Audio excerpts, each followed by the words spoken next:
In numerology, good and bad numbers don't exist. The concept of good and bad don't exist. The frequency of where you're operating within the polarity is what matters. Okay. Numerology is an esoteric system. So remember, these are people of ancient times who operated under certain fundamental laws that they implemented in everything. We just have the honor and the privilege to be able to still utilize the practices that they formulated and that they created, societies that have yet to be replicated, functioning societies that have yet to be replicated in modern time, right? Because whether y'all want to admit it or not, we have evolved as a people, not evolved.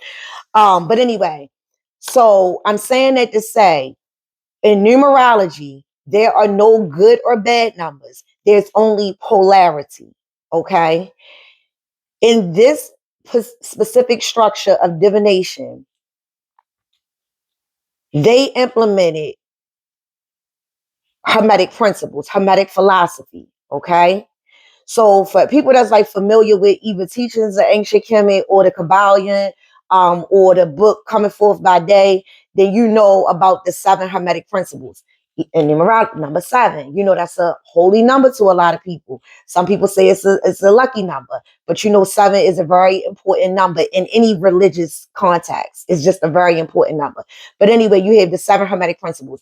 The first Hermetic principle is the mind is all, the universe is mental. But we're going to go to the fourth one, which is polarity, which is duality. Duality exists in everything. Nothing is just one thing, not at the core. A lot of times when people think that it is, what they're are thinking about is descriptors or extensions of the one thing. For instance, water is neither hot nor cold. Those are descriptors. Those are adjectives. Water is water. The polarity of the temperature is how you would describe it. You see what I'm saying? Um, and it's a multitude of things that you could do with that. Now, coming back to numerology, right? That's the same thing with numbers. This number isn't better than this number. That number isn't better than that. How is that number operating, and what is the context in which that number is being utilized in, right?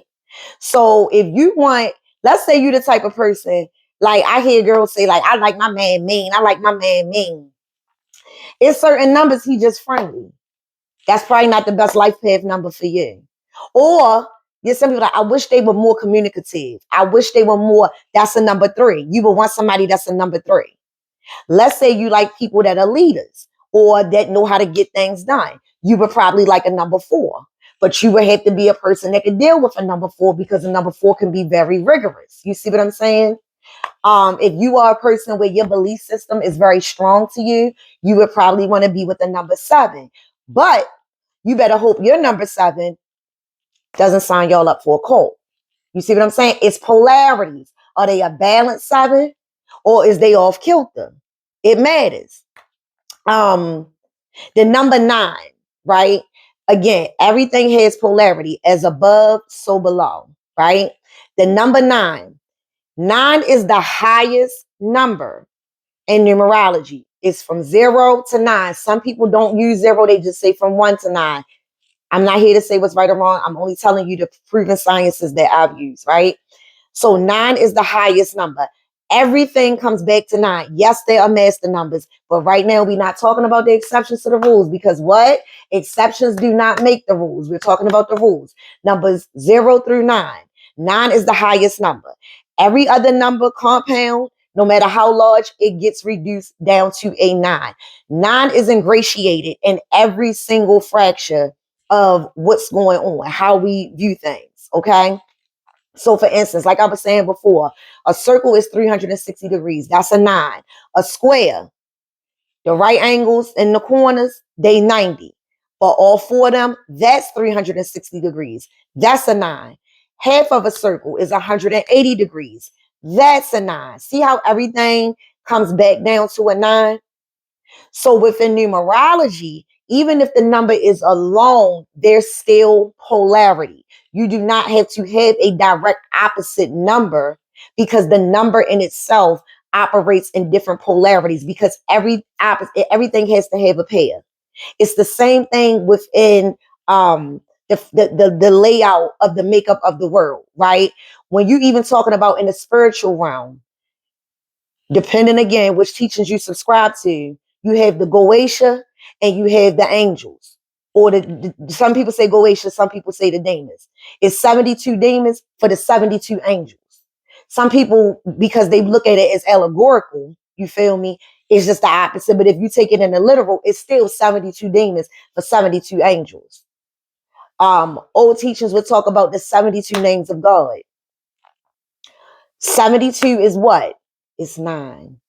So you see how 9 is in all of these things? And this is what we just want to, like, I'm just trying to give easy ways to digest how you may think like, oh, this is not important or it doesn't matter, but it really does show up in some of the most simplistic and also some of the most intricate aspects of life. So every number has its part. Some numbers people feel more at ease with. Some numbers people they get tight about it. You know what I'm saying? It just depends on what your personal number makeup is and how you move. Because there's certain numbers I don't like. I do, and again, I do not like, depending on what it is that we're talking about. Are we talking about a person, or are we talking about an inanimate object? Are we talking about a life path number or a destiny number or a soul urge? All those things matter. If I get a car, right, and the license plate, I don't like the license. I don't want that. I don't care how. I don't want that. If I go to somebody's house and I don't like their address, I'm not staying. Or I might, depending on like why I might just be like, I'm not going. It just depends.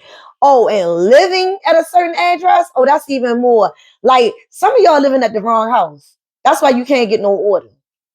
Y'all just living at the wrong house. Some number houses, like I said in the other video, a 5 house,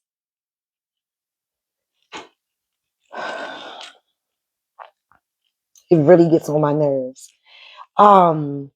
If you have a child or a family member or even yourself, a person that's prone to sickness, 7 houses, no.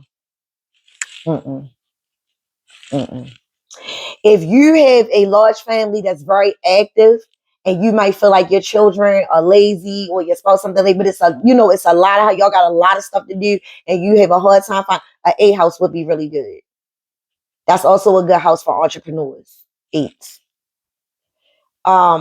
If you are a writer of any type, I think I said this in the other one, right? 1 houses are really good for writers. Even if you got like a suite, 1 energy is really good for that.